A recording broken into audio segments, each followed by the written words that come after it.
आज तक पढ़ना है ऑडिटिंग का application control framework. Application controls की ऑडिट करेंगे। एप्लीकेशन कंट्रोल कौन से पढ़े थे? Boundary controls, input controls, boundary, input, processing, communication, database, output,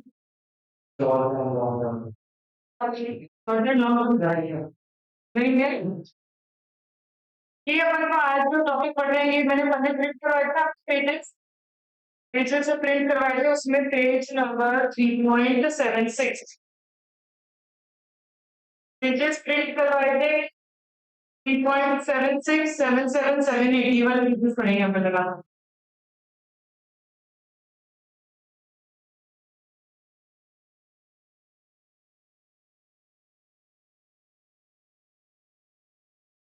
ठीक है, तो मॉड्यूल के पन्ने प्रिंट करवाए थे उसका पेज नंबर 3.76 अपन पढ़ने जा रहे हैं।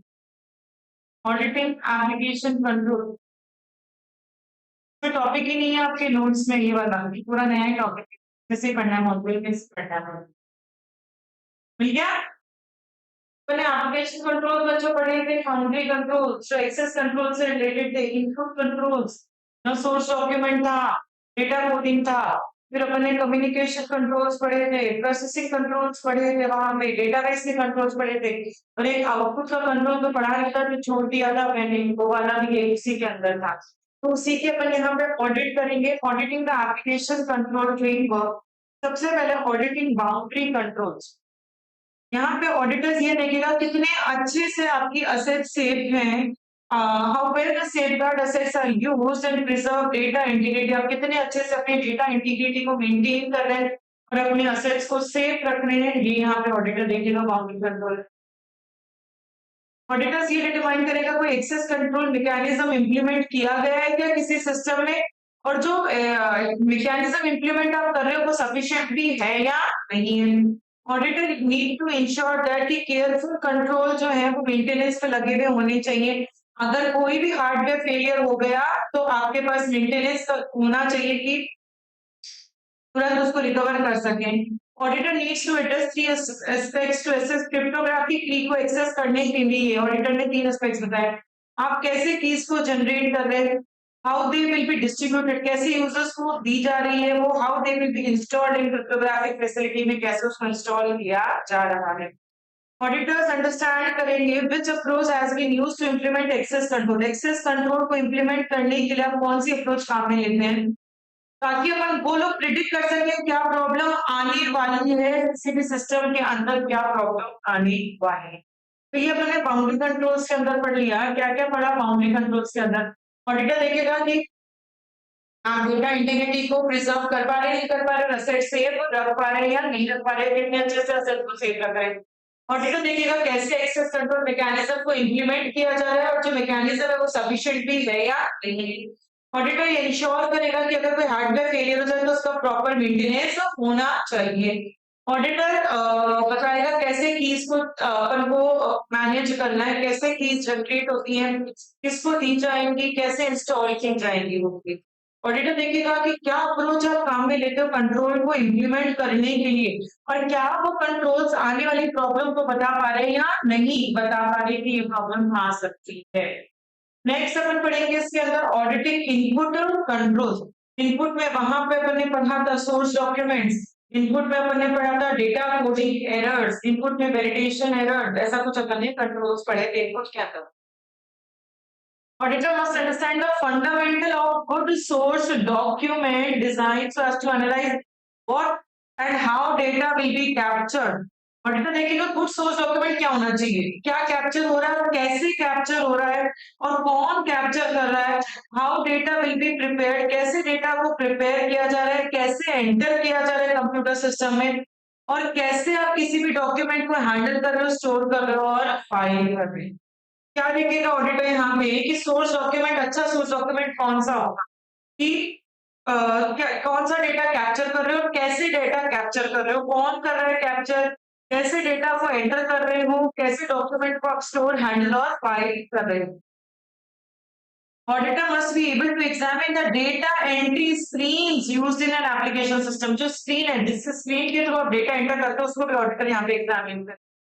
And to come to the judgment on frequency, which inputs error are likely to be made and extent to which the screen design enhances and undermines effectiveness and efficiency. Auditor देखेगा तो जिस speed से अपन data को entry करते हैं उसको भी examine करेगा. देखेगा कि कितने ज्यादा चांसेस है स्क्रीन के थ्रू एरर आने के, कितने चांसेस है, कितना लिमिट तक मुझे इसी स्क्रीन की डिजाइन को और इम्प्रूव करने की जरूरत है, वो स्क्रीन की डिजाइन मुझे कितनी ज्यादा और इफेक्टिव और एफिशिएंट बनानी पड़ेगी जिसके थ्रू आप इनपुट ले रहे हैं. Auditors must evaluate the quality of coding system. जो कोडिंग कर रहे हैं उसकी क्वालिटी भी अच्छी है या नहीं है, ये भी ऑडिटर देखेगा.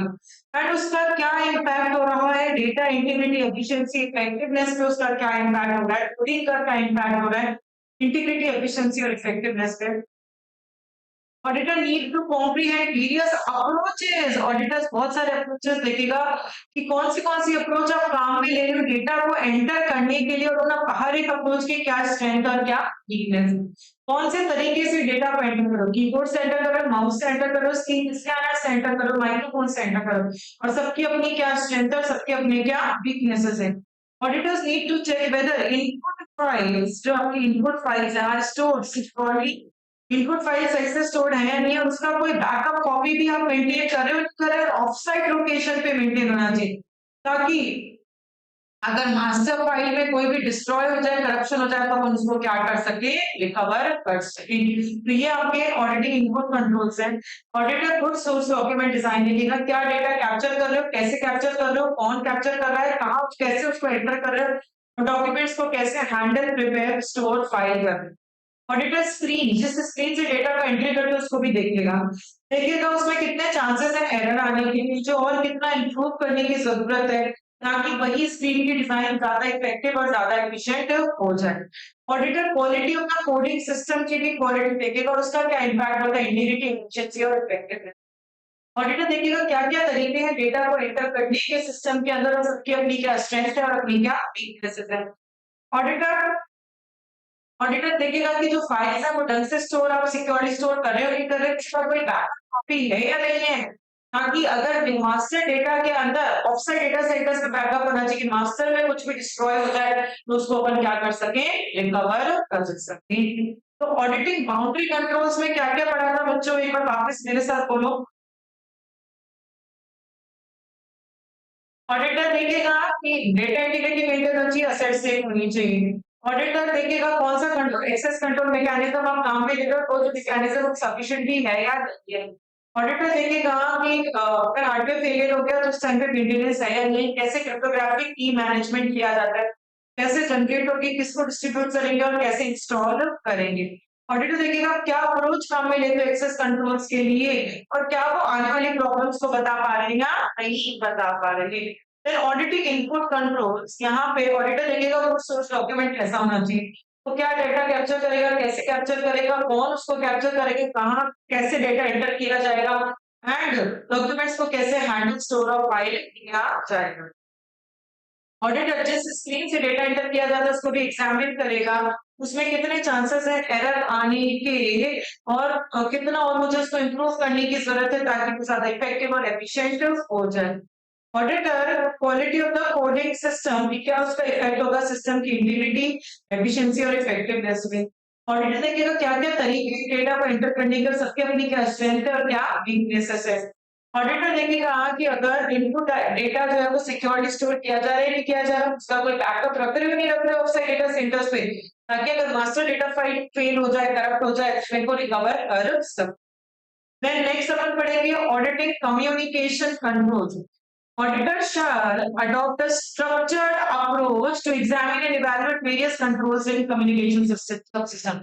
Auditor एक प्रॉपर तरीका काम में लेता है ये देखने के लिए कि जो भी कंट्रोल्स लगे हुए हैं वो सही तरीके से काम कर रहे हैं नहीं कर रहे. ऑडिटर इनफ एविडेंस कलेक्ट करेगा to establish a level of assurance that data transmission between two nodes in a bidirectional network is being accurate and complete. Auditor मतलब सबूत इकट्ठा करेगा ये श्योरिटी देने के लिए कि जो डेटा एक जगह से दूसरी जगह ट्रांसफर हो रहा है वो ऑथेंटिक है और एक्यूरेट है और complete data transfer. Auditors need to look whether adequate network backup recovery controls are practiced regularly or not.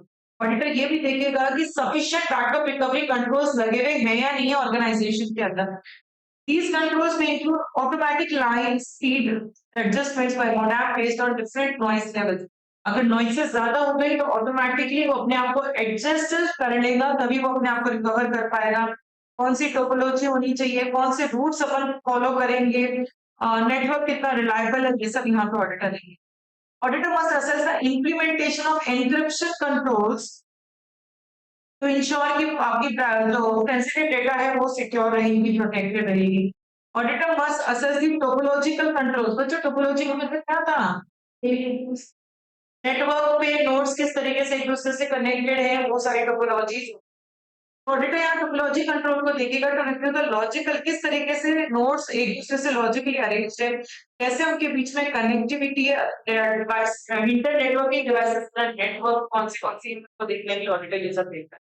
तो ये क्या है आपके कम्युनिकेशन कंट्रोल्स की ऑडिटिंग क्या है. ऑडिटर स्ट्रक्चर्ड अप्रोच काम में लेगा ये देखने के लिए कि जो कंट्रोल्स लगे हुए हैं वो सफिशिएंट है या नहीं है, सही है या नहीं.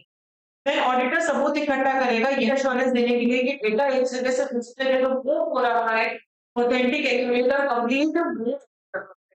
ऑडिटर देखेगा नेटवर्क पे बैकअप रिकवरी कंट्रोल्स है या नहीं है, अपने आप ही एडजस्टमेंट्स हो रहा है क्या स्पीड का, अगर नॉइज लेवल ऊपर नीचे होता है तो राउट्स टोपोलॉजी रिलायबिलिटी ये सब.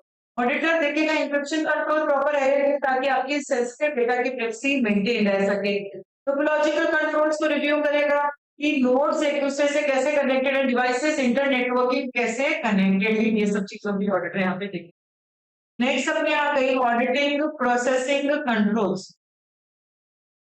Auditors should determine whether user processes are able to control unauthorized meaning access to sensitive data. User की जो स्टेप्स है प्रोसेस है क्या वो कंट्रोल कर पा रहे हैं कि कोई अनऑथराइज बंदा सिस्टम में एंटर ना कर सके, ये ऑडिटर देखेगा. Auditor should evaluate whether the common programming errors that can result in data affecting करके. अगर कोई प्रोग्रामिंग एरर आ रही है तो उसका ध्यान रखा भी जा रहा है या नहीं रखा जा रहा, जिसकी वजह से रिजल्ट्स आपके इतने प्रॉपर रिजल्ट्स नहीं आएंगे, प्रोसेस नहीं हो पाएगी. प्रोग्रामिंग गलत है तो प्रोसेसिंग नहीं हो पाएगी. ऑडिटर देख रहा है कि गलत प्रोग्रामिंग को भी आप ध्यान दे रहे हो या नहीं दे रहे. Auditor should assess the performance of validation control, कैसा परफॉर्म कर रहे हैं कि वैलिडेशन कंट्रोल एरर को चेक कर पा रहे हैं नहीं कर पा रहे. Auditors need to check for the check points and restart controls. Check point कि अगर फेलियर हो गया तो यहाँ से दोबारा से स्टार्ट हो जाएगा, इन सबको ऑडिटर देखेगा. That enable the system to recover itself from the point of failure, failure होने से कहां से रिकवर कर सके. The restart facilities need to be implemented well so that restart of the program is from the point processing has been accurate complete rather than from scratch. क्या कह रहा है बच्चों, जगह जगह पे रीस्टार्ट पॉइंट्स लगे हुए होने चाहिए कि अगर सपोज 1 2 3 4 यहाँ पे ये रीस्टार्ट पॉइंट्स लगे हुए हैं, आप काम कर रहे हो, आपने इस स्टेज को क्रॉस कर दिया, इसको कर दिया, इसको कर दिया, इसको कर दिया, यहाँ पे फेलियर आया फॉर एग्जाम्पल, यहाँ पे आया तो वो यहीं से दोबारा स्टार्ट करेगा, उसको दोबारा से स्क्रैच से स्टार्ट ना करना पड़े. रीस्टार्ट पॉइंट्स होने चाहिए. अगर रीस्टार्ट पॉइंट्स नहीं होंगे तो अगर फेलियर हो गया तो उसको दोबारा करना पड़ेगा, स्क्रैच स्टार्ट करना पड़ेगा. ऑडिटर यही देखेगा कि कोई रीस्टार्ट पॉइंट्स रिकवरी पॉइंट्स आपने लगा रखे ताकि अगर कोई फेलियर हो जाए तो अपन रीस्टार्ट पॉइंट से स्टार्ट कर सके, अपन को स्क्रैच से स्टार्ट करने की जरूरत ना पड़े. ये अपन ने प्रोसेसिंग कंट्रोल्स पढ़ लिए. क्या क्या पढ़े ऑडिटर्स यहाँ पे देखेगा कि आपका प्रोसेस क्या अनऑथराइज एक्टिविटी को रोक रहा है नहीं रोक रहा है. तो अगर प्रोग्रामिंग एरर आ रही है तो उसका ध्यान दे लो. वैलिडेशन कंट्रोल्स कैसा क्या परफॉर्म कर रही हैं. चेक पॉइंट्स और रीस्टार्ट कंट्रोल्स को यहाँ का ऑडिटर देखेगा कि अगर फेलियर हो गया तो अपन रीस्टार्ट पॉइंट से दोबारा से स्टार्ट कर सकते हैं, स्क्रैच से शुरू करने की जरूरत नहीं. Auditing database control. Database control यहाँ ऑडिटर चेक करेगा for the mechanism if damaged or destroyed database can be restored in an authentic, accurate or completed time. अगर कोई डेटाबेस में कुछ भी डैमेज हो जाता है, डिस्ट्रॉय हो जाता है तो क्या वो अपने आप को रिकवर कर पा रहा है नहीं कर पा रहा, रीस्टोर कर पा रहा है नहीं कर पा रहा, ऑथेंटिक एक्यूरेट और कंप्लीट वे में रीस्टोर कर पा रहा नहीं कर पा रहा. Auditor should comprehend backup and recovery strategies.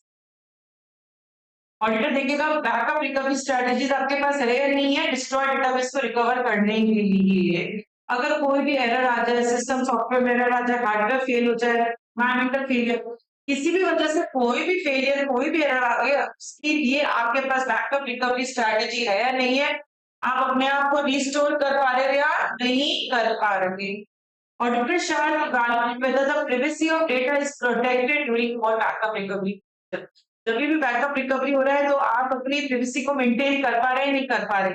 Auditor should check proper documentation, check for proper documentation and implementation of the decisions made on the maintenance of the private and public keys used under cryptography.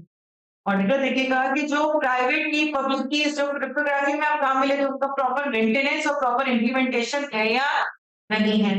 Auditor should address their concern regarding the maintenance of data integrity. Auditor देखेगा कि data integrity maintain करना बहुत जरूरी है and the ways in which files must be processed to prevent integrity violation. किस तरीके से आप अपनी फाइल को प्रोटेक्ट करो ताकि इंटीग्रिटी वायलेशन ना। फिर अपन ने क्या पढ़नी है, डेटाबेस कंट्रोल्स पढ़नी है। क्या क्या पढ़े डेटाबेस कंट्रोल्स के अंदर। ऑडिटर ये देखेगा कि अगर कोई डेटाबेस डैमेज डिस्ट्रॉय हो जाता है तो क्या वो अपने आप को रिस्टोर कर पा रहा है कि ऑथेंटिक एक्यूरेट कंप्लीट ले लें। क्या आपके पास बैकअप रिकवरी स्ट्रैटेजीज है, किसी भी वजह से वो डैमेज है डिस्ट्रॉय कर, किस वजह से हो सकता है, system failure, environment failure, hardware failure, किसी भी वजह से हो गया, आपके पास बैकअप रिकवरी स्ट्रैटेजीज है या नहीं है। ऑडिटर देखेगा कि बैकअप रिकवरी के दौरान प्राइवेसी मेंटेन हो रही है नहीं हो रही। ऑडिटर चेक करेगा कि जो पब्लिक की प्रायोरिटीज होती है उनको प्रॉपर डॉक्यूमेंट और प्रॉपर इम्प्लीमेंट कर रहे हो या नहीं कर रहे, एंड इंटीग्रिटी को मेंटेन कैसे कर रहे हो और कोई इंटीग्रिटी वायलेशन तो नहीं होगा। ये सारी चीजें आपको ऑडिटर। लास्ट आपके जो कंट्रोल्स हैं that is output control. Auditor determine करेगा what report programs are sensitive, कौन सी चीजें sensitive, who all authorized to access them, कौन सी आउटपुट सेंसिटिव है, कौन बंदा उसको एक्सेस कर सकता है और सिर्फ ऑथराइज बंदा इसको एग्जीक्यूट कर पाए, अनऑथराइज बंदा उसको एग्जीक्यूट ना कर पाए। Auditor should review that action privileges that are assigned to authorized users are appropriate to their job requirement। जो भी उनको काम दिया गया है वो according to their job requirement दिया गया है, ये ऑडिटर यहाँ पे इवैल्यूएट करेगा। Auditor must evaluate how well the client organizations are provided controls in terms of alteration of content of printer file। Clients को कितने ज्यादा अपने कंट्रोल्स दिए हैं कि आप प्रिंटर फाइल का जो कंटेंट उसको ऑर्डर कर सकते हो नहीं कर सकते, कितनी नंबर ऑफ प्रिंटेड कॉपीज आप निकाल सकते हो। Auditor determine whether report collection, distribution, printing controls are well executed in report collection, distribution करना, प्रिंट्स कौन से कंप्यूटर पे प्रिंट होगा, ये सब प्रॉपर्ली मैनेज कर रहे हो या नहीं कर रहे। फिर अपन ने क्या पढ़ लिया, ऑडिटिंग एप्लीकेशन कंट्रोल, एक बार फटाफट गो थ्रू करते हैं क्या पढ़े। बाउंड्री सेगमेंट पहला अपन ने पढ़ा बाउंड्री, बाउंड्री में असेट सेफ है या नहीं, इंटीग्रिटी मेंटेन है या नहीं, एक्सेस कंट्रोल मैकेनिज्म आप इंप्लीमेंट कर रहे हो क्या, वो सफिशिएंट है या नहीं है। इंश्योर करेंगे कि अगर हार्डवेयर फेलियर हो गया तो उसका प्रॉपर मेंटेनेंस हो जाना चाहिए। कैसे क्रिप्टोग्राफिक की को मेंटेन कर रहे हैं, कैसे जनरेट होते हैं, किसको डिस्ट्रीब्यूट कर रहे हैं और कैसे उसको स्टोर कर रहे हैं, आप क्या तरीका अपना रहे हैं एक्सेस कंट्रोल को इंप्लीमेंट करने के लिए, एंड क्या वो कोई आने वाली प्रॉब्लम्स को बता पा रहे हैं या नहीं बता पा रहे। इनपुट कंट्रोल्स की सोर्स डॉक्यूमेंट अच्छा होना चाहिए, उसमें क्या डेटा वो कैप्चर करेगा, कैसे कैप्चर करेगा, कौन कैप्चर करेगा, कैसे डेटा एंट्री करेंगे, डॉक्यूमेंट्स कैसे स्टोर, हैंडल और फाइल किए जाएंगे। डेटा स्ट्रीम्स को मॉनिटर करो, स्ट्रीम में कितने चांसेस है एरर आने के, कितना और मुझे इंप्रूवमेंट की जरूरत है ताकि वो स्ट्रीम जो है वो ज्यादा इफेक्टिव और एफिशिएंट हो जाए। कोडिंग कितनी अच्छी है वो इफेक्ट करती है क्योंकि आपकी इंटीग्रिटी, इफेक्टिवनेस और एफिशिएंट। आप क्या तरीके अपना रहे हो डेटा को एंटर करने के लिए और सबकी स्ट्रेंथ और सबकी वीकनेसेस क्या है। आप क्या कोई बैकअप रख रहे हो क्या ऑफसाइट डेटा सेंटर्स पे, अगर मास्टर फाइल में कोई भी डैमेज हो गया तो आप उसको क्या कर सकते हो, रिकवर कर सकते हो। नेक्स्ट आपने क्या पढ़े, ऑडिटिंग कम्युनिकेशन कंट्रोल, क्या आप क्या स्ट्रक्चर प्रोग्राम्स काम में ले रहे हो क्या, कंट्रोल देखने के लिए कि वो सही है या नहीं। ऑडिटर एविडेंस प्रूफ इकट्ठा करेगा कि एक जगह से जो दूसरी जगह डेटा ट्रांसफर होता है वो हो रहा है। नेटवर्क का भी बैकअप रिकवरी होना चाहिए, मतलब अगर कोई भी प्रॉब्लम आ जाए, स्पीड की प्रॉब्लम, टोपोलॉजी की, ये सब अपने आप ही को हैंडल कर सके। एन्क्रिप्शन कंट्रोल्स लगे हुए नीचे सेंसिटिव डेटा की प्राइवेसी को मेंटेन करने के लिए। टोपोलॉजिकल कंट्रोल्स की लॉजिकली रिकॉर्ड्स कैसे अरेंज और कैसे एक दूसरे से connect. Then auditing processing control, यहाँ पे ऑडिटर देखेगा कि आपका प्रोसेस अनऑथराइज्ड एक्टिविटी को रोक पा रहा है, नहीं रोक पा रहा। कॉमन प्रोग्रामिंग एरर्स क्या आ रही हैं और उनका ध्यान दिया जा रहा है, नहीं दिया जा रहा। वैलिडेशन कंट्रोल कैसा काम कर रहे हैं, जगह जगह पे चेक पॉइंट्स, रीस्टार्ट पॉइंट्स लगे हुए हैं या नहीं है कि अगर कोई फेलियर हो गया तो आप दोबारा चेक पॉइंट से शुरू कर सकते हो, आपको स्क्रैच से शुरू करने की जरूरत नहीं है। फिर डेटाबेस कंट्रोल, कि अगर कोई डेटाबेस डैमेज डिस्ट्रॉय हो गया तो वो कैसे रिस्टोर होगा, साइंटिफिक एक्यूरेट और कंप्लीट, क्या उसके लिए कोई बैकअप रिकवरी स्ट्रेटजीज है या नहीं है, और बैकअप रिकवरी करते टाइम डेटा की पूरी का लॉस नहीं होना चाहिए। एंड जो भी पब्लिकली प्राइवेट केस का डॉक्यूमेंटेशन और इम्प्लीमेंटेशन होना चाहिए। इंटीग्रिटी को मेंटेन करो और इंटीग्रिटी वायलेशन को फाइंड आउट करो। ऑडिटिंग आउटपुट कंट्रोल्स की कौन सी चीज ज्यादा सेंसिटिव है, किस कौन एक्सेस कर सकता है और सिर्फ ऑथराइज बंदा ही एक्सेस कर पाए। जो प्रिविलेजेस दी गई है वो according to the job requirement दी गई है या नहीं दी गई। और यहाँ पे how well the client organization are provided controls in terms of alteration of content, कितने अच्छे से मैंने आपको राइट से रखे हैं, आप कितना ऑल्टर कर सकते हो प्रिंटर के डेटा को, कितनी प्रिंटेड कॉपीज आप जनरेट कर सकते हो। Then report collection, distribution, printing controls, ये सारी चीजें सही से काम कर रही है या नहीं कर रही है, सब चीजें यहाँ पे ऑडिटर तो हमने क्या पढ़ लिया, ऑडिटिंग एप्लीकेशन कंट्रोल्स पढ़ ली। आ गई बात। अब में बीच में एक तरीके के कंट्रोल्स रह गए थे, दैट इज आउटपुट कंट्रोल्स, तो पढ़ेंगे बच्चों, वो भी आपका मॉड्यूल में से ही है। नोट्स वाला आउटपुट कंट्रोल पूरा काट देना डेटाबेस कंट्रोल से पहले।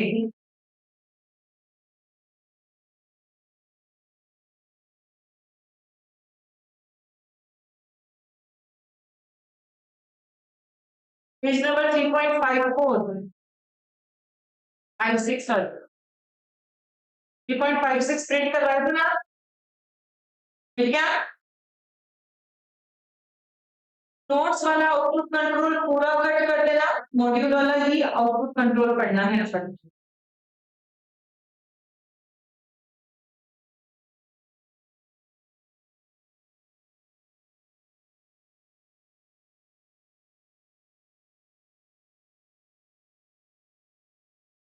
Output controls. These control ensure that the data delivered to the user will be presented, formatted, and delivered in a consistent and secure way. Output जो आउटपुट यूजर को दिखा रहे हो वो कंसिस्टेंट होना चाहिए, वो सिक्योर्ड मैनर में होना चाहिए। आउटपुट किसी भी फॉर्म में हो सकता है, प्रिंटेड फॉर्म में भी हो सकता है, डेटाबेस में भी हो सकता है, रिमूवेबल मीडिया में भी हो सकता है। आउटपुट कंट्रोल्स क्या क्या लगाए गए हैं, पहला आउटपुट कंट्रोल है इन्फ्लुएंस कंट्रोल। इन्फ्लुएंस का मतलब क्या होता है, confusion. These are used to prevent compromise of statistical database from which user can obtain only aggregate statistics rather the balance of individual data. हमने एक चीज पढ़ी थी, आप लोगों को ध्यान दो, स्टैटिस्टिक्स में जब सीपीटी फाउंडेशन में पढ़ा था, मैंने स्टैटिस्टिकल डिस्क्रिप्शन ऑफ डेटा करवाया था और लिमिटेशंस करवाई कि स्टैटिस्टिक्स सिर्फ और सिर्फ एग्रीगेट डेटा के साथ डील करती है, इंडिविजुअल वैल्यू के साथ डील नहीं करती। वहां पे सिर्फ एक ग्रुप की बातें की जाती है, इंडिविजुअल की सिर्फ इतनी सी इंपॉर्टेंस है कि वो ग्रुप का पार्ट है, बाकी और कोई एक्स्ट्रा इंपॉर्टेंस नहीं। ओके, वो लाइन यहाँ पे लिखी है, ये प्रिवेंट करता है स्टैटिस्टिकल डेटा का, जो डेटाबेस का जो कॉम्प्रोमाइज था। क्या कॉम्प्रोमाइज था, वहां सिर्फ एग्रीगेट डेटा में डील किया जाता था, इंडिविजुअल वैल्यू की बात नहीं करी जाती थी। उस तरीके की एरर से ये बचाता है, प्रिवेंट करता है इन्फ्लुएंस कंट्रोल्स।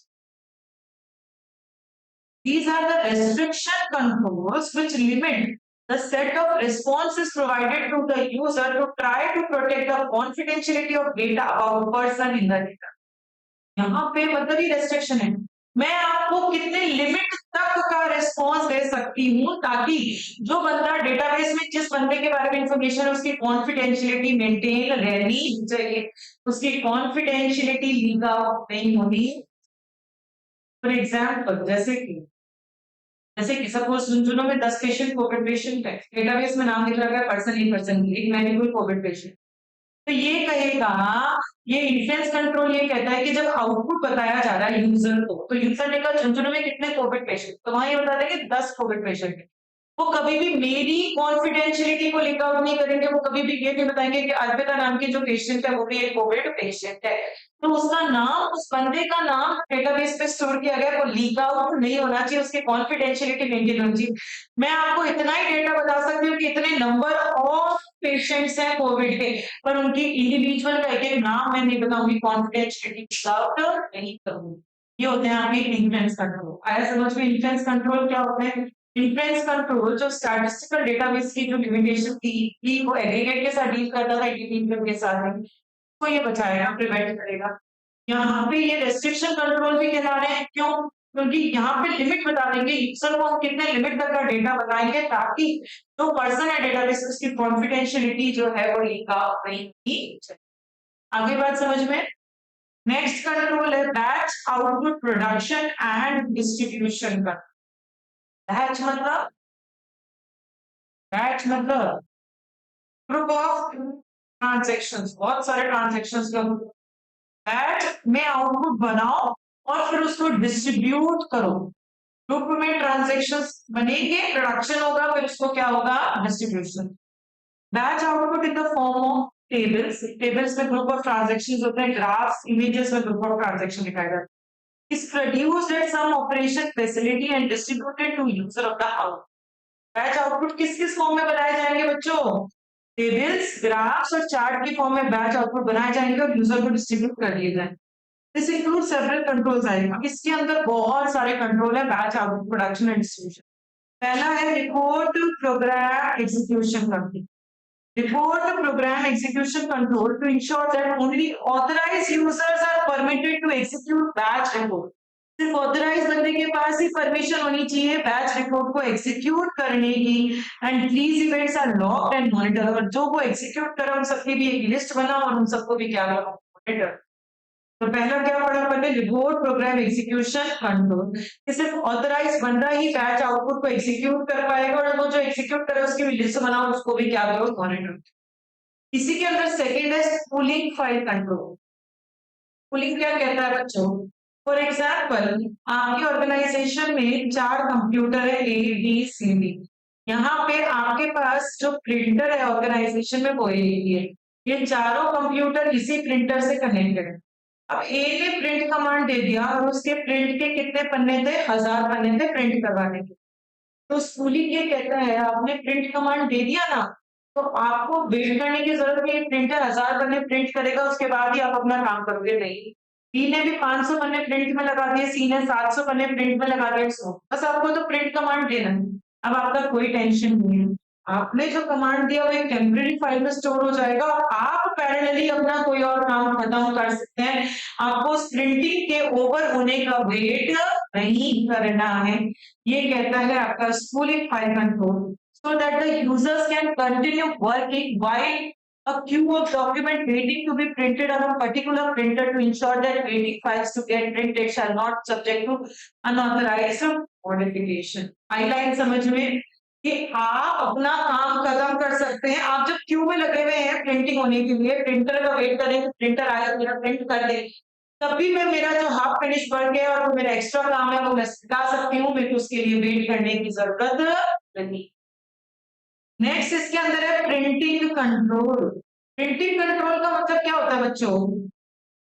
सपोज ऑर्गेनाइजेशन में ए बी सी 3 कंप्यूटर्स हैं, एक प्रिंटर ए के पास लगा हुआ है और एक प्रिंटर किसके पास लगा हुआ है? बी के पास। अब ये तीनों कंप्यूटर्स नेटवर्क से एक दूसरे से कनेक्टेड है, मतलब ये तीनों कोई भी प्रिंटर काम में ले सकते हैं। अगर ए वाले बंदे को, सपोज सी वाले बंदे को प्रिंट कमांड देना है, तो वो ऐसा प्रिंटर चूज करे जहां अनऑथराइज एक्सेस होने के चांसेस कम हो। अगर उसको ए पे इतना भरोसा नहीं है, ट्रस्ट नहीं करता, तो वो हमेशा अपना प्रिंट कमांड किसको देगा? बी वाले। अगर उसको ए वाले को प्रिंट कमांड देना है, इसके पास जो प्रिंटर रखा है इस कंप्यूटर के पास, वो कब देगा? जब वो बंदा खाना खाने गया है, बाहर है, तब प्रिंट कमांड देगा ताकि तुरंत अपन ही उसको देख ले, अनऑथराइज बंदा उसको एक्सेस ना कर सके।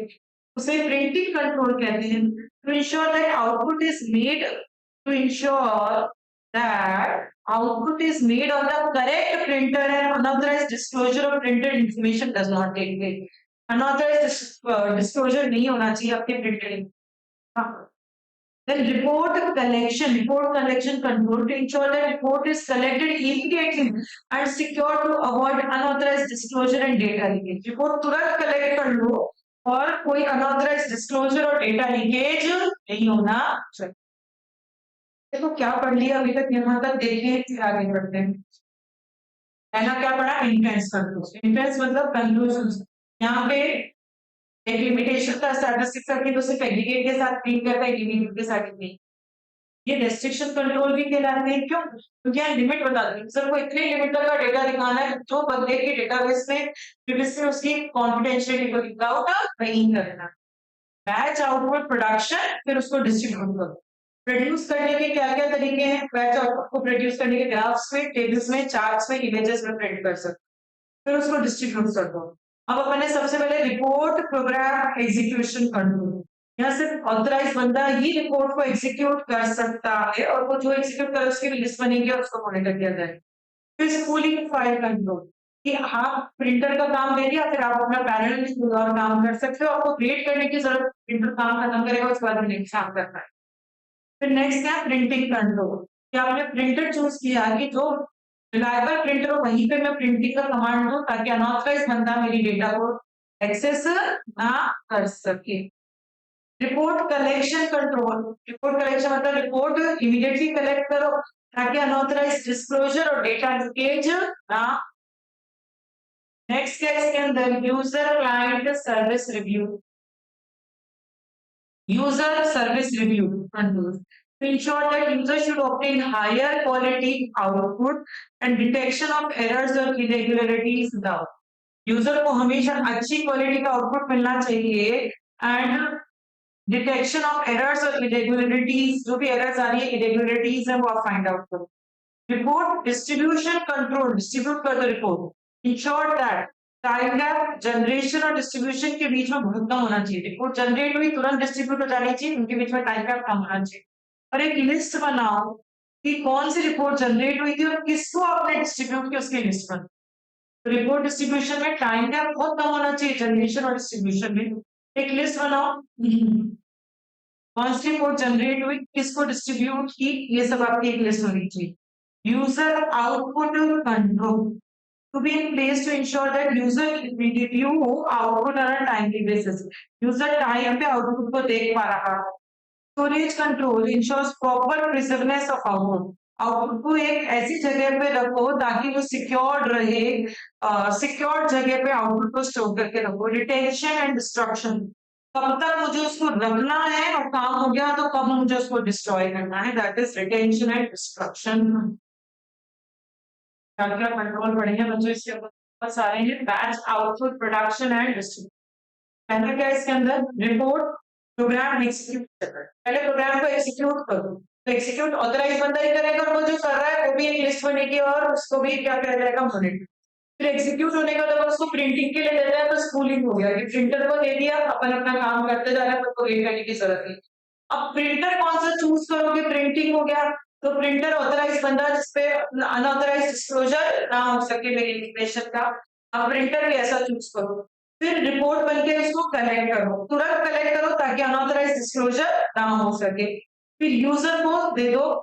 यूजर उसको रिव्यू करेगा कि हायर क्वालिटी आउटपुट यूजर को दो. कोई एरर्स आ गए तो उसको वो तुरंत बता दो. फिर रिपोर्ट डिस्ट्रीब्यूशन. रिपोर्ट डिस्ट्रीब्यूट करो. टाइम गैप जनरेशन और डिस्ट्रीब्यूशन में कम होना चाहिए. के बाद क्या आता है इसके अंदर एक लिस्ट बनाओ कौन जनरेट कर रहा है किसको डिस्ट्रीब्यूट कर रहे हैं. फिर यूजर का आउटपुट. यूजर को टाइम पे आउटपुट तो उसका स्टोर एक ऐसी जगह स्टोर करो जहां पर सिक्योर रहे. कब तक उसको प्रिजर्व रखें और काम हो गया तो कब उसको डिस्ट्रक्ट कर दें. तो कनेक्टिविटी है सारे पॉइंट्स से बच्चों आपको डर हो जाएंगे. सबसे पहला पॉइंट बस क्या था प्रोग्राम एग्जीक्यूट. एग्जीक्यूट करके प्रिंटर पे देता है दैट इज कूलिंग. तो प्रिंटर को चूज करोगे प्रिंटिंग हो गया. फिर उसके बाद रिपोर्ट कलेक्शन करो जो प्रिंट हो गया है उसको कलेक्ट करो ताकि डिस्क्लोजर ना हो. फिर यूजर को दे दो आउटपुट यूजर को प्रोवाइड करवा दो. फिर रिपोर्ट भी डिस्ट्रीब्यूट कर दो और फिर उसके बाद यूजर कंट्रोल की यूजर का आउटपुट टाइम पे दे दो, स्टोर कहाँ कैसे स्टोर करो, कब तक डेटा को रखो और तब उसको रिटर्न कर दो। कितने पॉइंट्स है इसी के अंदर? पहला क्या था? एग्जीक्यूशन, फिर स्कूलिंग, फिर प्रिंटिंग, फिर रिपोर्ट कलेक्शन। रिपोर्ट्स कलेक्ट की जाएंगी ना, प्रिंट होगी जो रिपोर्ट आई उसको कलेक्ट करो, फिर यूजर को रिव्यू करने के लिए, फिर रिपोर्ट डिस्ट्रीब्यूट करो, फिर यूजर आउटपुट, फिर उसको स्टोर करो आउटपुट को, और फिर उसको कब तक अपने पास रखेंगे और कब उसको डिस्ट्रॉय कर देंगे। टोटल 9 पॉइंट्स है इसी के अंदर, batch, output, production and distribution control. Next किसके अंदर है? Batch report design control. Batch की रिपोर्ट को डिजाइन करो। Batch report design features should comply with the control procedure laid down for them during the output process. The information incorporated in a well-designed batch report shall facilitate its flow through the output process and execution of control. कैसे कहां से data flow होगा वो बताता है batch report design control, कि कहां से कहां डेटा होगा फ्लो होगा well design approach from the feature. Last क्या है? Online output production and distribution. जैसे बैच आउटपुट प्रोड्यूस हुआ, डिस्ट्रीब्यूट हुआ, वैसे ऑनलाइन मतलब तुरंत ट्रांजेक्शन जनरेट हुआ उसको तुरंत डिस्ट्रीब्यूट कर देंगे। तो ऑनलाइन आउटपुट प्रोड्यूस होगा और उसको क्या कर देंगे अपन यहाँ पे? डिस्ट्रीब्यूट कर देंगे। Deals with the controls to be considered at various phases like establishing the output at source. सबसे पहले आउटपुट स्टैब्लिश करो, फिर डिस्ट्रीब्यूट करो, फिर कम्युनिकेट करो, फिर रिसीव करो, व्यू करो, रिटेन करो, डिस्ट्रब कर दो। क्या क्या है यहाँ पे? सबसे पहले आउटपुट सोर्स से आता है, फिर उसको डिस्ट्रीब्यूट करते हैं, फिर कम्युनिकेट करते हैं, फिर रिसीव करते हैं, फिर व्यू करते हैं, फिर रिटेन करते हैं, फिर डिस्ट्रब करते हैं। ये पॉइंट्स यहाँ पे लिखे हैं। Source ensures that output which can be generated or accessed online is authorized, complete और timely. जो भी आउटपुट आ रहा है वो ऑथराइज, एक्यूरेट और टाइमली होना चाहिए। फिर उसके बाद अपन ने क्या किया था? उसको डिस्ट्रीब्यूट किया to prevent unauthorise copying of online output when it was distributed terminal. जब दिया जा रहा है तो अनऑथराइज उसकी कॉपी क्रिएट करके ना रख सकेंगे। फिर communication to reduce exposures from attacks during transmission. कोई अटैक ना हो, जब ट्रांसमिट हो रहा है तब कोई अटैक ना हो। फिर उसको रिसीव करते हैं आउटपुट को टू इवैल्यूएट वेदर आउटपुट जो है वो एक्सेप्ट करना है या रिजेक्ट करना है। फिर उसको रिव्यू किया जाता है, ensure timely action of intended recipients on the output. तो टाइमली अपन एक्शन ले पा रहे नहीं ले पा रहे। And disposition to educate employees an action that can be taken on online output they receive. Disposition मतलब एम्प्लॉय को बताया जाएगा कि जो आउटपुट आपको मिल रहा है उस पर आपको क्या एक्शन लेना है। डिटेंशन कि कब तक आप आउटपुट अपने पास रिटेन करेंगे। डिलीशन जब आप काम कर रही है तब आप उसको कैसे डिलीट करेंगे। ये हो गया online output production and distribution control. क्या क्या स्टेप्स है? सबसे पहले सोर्स। सोर्स मतलब जो आउटपुट आ रहा है वो ऑथेंटिक, एक्यूरेट, कंप्लीट, ऑथराइज होना चाहिए। फिर डिस्ट्रीब्यूट, अनऑथराइज बंदा डिस्ट्रीब्यूशन के टाइम पे कोई अनऑथराइज बंदा कॉपी क्रिएट करके ना रख सके। कम्युनिकेशन जब ट्रांसमिशन हो रहा है तब कोई एक्सपोजर, कोई अटैक नहीं होनी चाहिए। रिसीव आप आउटपुट एक्सेप्ट करोगे या रिजेक्ट करोगे। रिव्यू आप क्या एक्शंस लोगे, जो आउटपुट आपको आ रहा है उस पर आप क्या एक्शंस लोगे। डिस्पोजिशन एम्प्लॉयज को बताया जाएगा आपको क्या एक्शन लेना है जो आउटपुट आपको मिल रहा है उस पर। रिटेंशन कब तक रखना है। डिलीट जब वो एक्सपायर हो गया तो क्या करना, उसको डिलीट कर दो। तो ये 4 कंट्रोल अपन ने पढ़ लिया आउटपुट कंट्रोल्स के अंदर। पहला इन्फ्लुएंस कंट्रोल, फिर बैच आउटपुट का प्रोडक्शन और उसका डिस्ट्रीब्यूशन, फिर बैच की डिजाइन और फिर online output production and distribution. Batch के अंदर कौन से पॉइंट्स थे? पर थोड़े एक दो नाम बोलने की कोशिश करो। एग्जीक्यूशन का, report collection, user review, user को रिव्यू के लिए दिया है। रिपोर्ट डिस्ट्रीब्यूशन, यूजर का आउटपुट उसको स्टोर किया था और उसका रिटेंशन और उसका डिलीशन करके। ऑनलाइन आउटपुट प्रोडक्शन कंट्रोल में क्या क्या? सबसे पहला सोर्स, फिर डिस्ट्रीब्यूशन, फिर कम्युनिकेशन, फिर रिसीट, व्यू, रिटेंशन, डिस्ट्रक्शन। आ गया समझ में? क्लियर है? फिर अपने नोट्स में आ जाओ।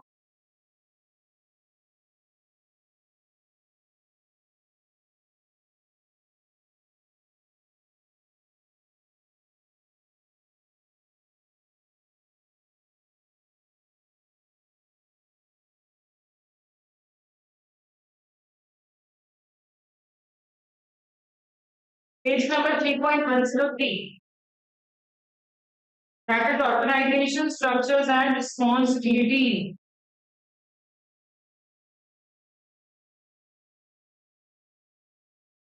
ऑडिट काका ने पढ़ लिया मैंने पूरा, सबका ऑडिट ट्रेल पढ़ तो लिया बच्चों। जहाँ पे कंट्रोल्स पढ़े थे ना वहां पे, तो मैंने आपको हर बार बताया था ना पेज नंबर किससे ये पढ़ना है, पेज नंबर, तो इसी का एक एक पॉइंट उनके कंट्रोल्स में जुड़ता गया। नहीं नहीं नहीं नहीं, काटना नहीं है, वो पढ़ लेना, वही ऐसे ही है ऑडियो वाला लिखे हुए। बाकी तो मैंने कराई दिए थे डेटाबेस रख के ऑडिट में, मतलब ये ऑडिट ट्रेल वाले पॉइंट्स अब उनके कंट्रोल में ही जुड़ गए, साथ में ही हो गए, तो बोलते फिर काटना नहीं। और ऑडिट के लिए अलग टॉपिक आ गया एप्लीकेशन कंट्रोल के ऑडिट के लिए। हाँ जी, ऑर्गेनाइजेशन का स्ट्रक्चर एंड उसकी रिस्पॉन्सिबिलिटीज क्या होती है। ऑर्गेनाइजेशन स्ट्रक्चर पढ़ चुके हैं अपन, बहुत सारे स्ट्रक्चर होते हैं, functional structure, multi divisional, M form, कुछ पढ़ा था एसएच के अंदर, एसबीयू, मैट्रिक्स, नेटवर्क, तो उसी स्ट्रक्चर को क्या कहा जाता है, ऑर्गेनाइजेशन का चार्ट भी कहा जाता है। In most organization, the organization structure is living structure, living structure that changes frequently. Structure change होता रहता है और बहुत सारी कंडीशन पे डिपेंड करता है कि कब स्ट्रक्चर चेंज होगा कब नहीं। तो ये अपन क्या पढ़ेंगे नीचे, ये अपन कंडीशंस पढ़ रहे हैं जिनके अकॉर्डिंग आपका स्ट्रक्चर चेंज होता है। पहली कंडीशन क्या है, short and long term objective की वजह से आपका स्ट्रक्चर हो सकता है।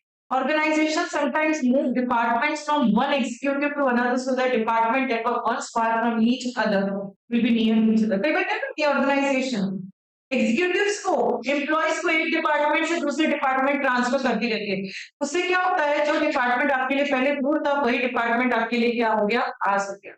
This provides new opportunities create होती है, टीम वर्क जनरेट होता है, पार्टनरशिप वर्क जनरेट होता है, जो पहले नहीं था। इसे ही रीऑर्गेनाइजेशन भी कहा जाता है। तो रीऑर्गेनाइजेशन का मतलब क्या हुआ, पहले मैं सेल्स डिपार्टमेंट में थी, अब मुझे फाइनेंस में डाल दिया। इससे क्या हुआ कि फाइनेंस पहले मेरी अप्रोच में नहीं था, वो भी मेरी अप्रोच में आ गया। अब मैंने फाइनेंस वालों के साथ फ्रेंडशिप कर ली, तो मेरी पार्टनरशिप हो गई उनके साथ, अब मैं टीम वर्क क्रिएट कर पा रही हूँ, तो ज्यादा अच्छे से बेटर तरीके से काम कर सकते हो। इसे आप क्या कह सकते हो, रीऑर्गेनाइजेशन।